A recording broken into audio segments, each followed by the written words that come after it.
When we've gotten to a certain point in our fitness journey, whether as amateurs doing it for ourselves or as professionals, trying to describe some of the benefits to other people, a common theme that we'll bring up is the increase in self-confidence that we have when we've been at this for a while.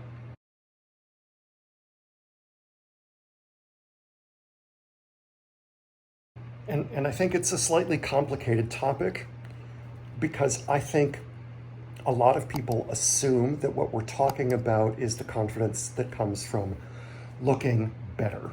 And certainly that can be a factor. It's a factor for many of us as fitness practitioners.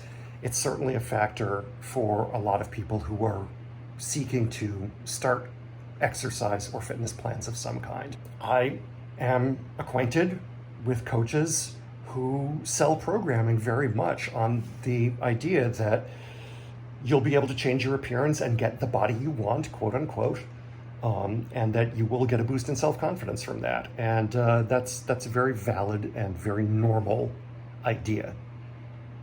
However, it's not the only kind of self-confidence boost that we're talking about. There's a whole different type of self-confidence that comes with taking on challenges that you think are beyond you, pursuing them and working away at them for days, weeks, months, maybe even years, and then suddenly getting to a point where you look back at your actual accomplishments and realize that even your goals are well beyond what you ever would have considered possible when you were just starting out. Nobody who goes to gyms seriously and does a lot of weightlifting would look at my lifetime numbers and say that they were all that impressive compared to other weightlifters. But they're fairly impressive given how old I was when I started and how much I could not do when I started and how far I've come. So to take an example, the first time that I picked a 95-pound deadlift off the floor with a bar like this and a couple of relatively not that heavy weights on it, I was really impressed with myself. And I only got 1 or 2 repetitions. These days, even training through some injuries and having to be more careful, that's just a warm-up weight for me.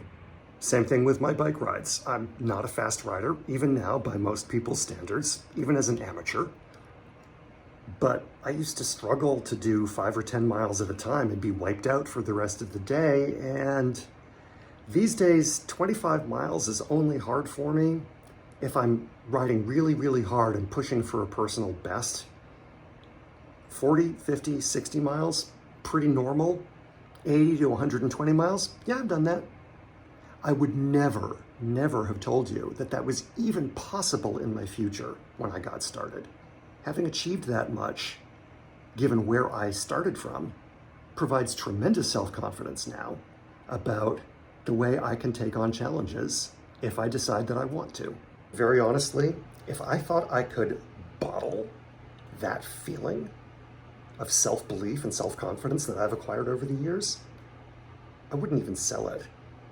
I'd give it away. I think it's amazing. I think the world would be transformed in a lot of positive ways if more people had something in their lives like this that they felt genuine self-confidence and real mastery about.